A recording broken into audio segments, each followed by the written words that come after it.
Facts and Figures, Unit 1, Lesson 1. The Kiwi. The kiwi lives only in New Zealand. It's a very strange bird because it cannot fly. The kiwi is the same size as a chicken.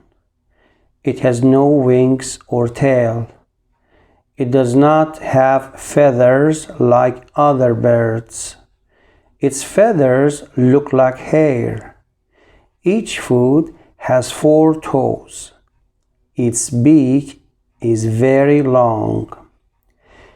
A kiwi likes to have a lot of trees around it.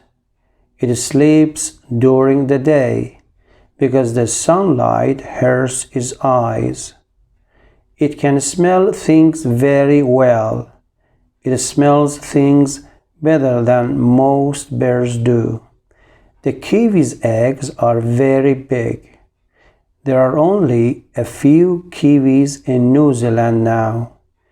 People do not often see them. The government says that people cannot kill kiwis. New Zealanders want their kiwis to live.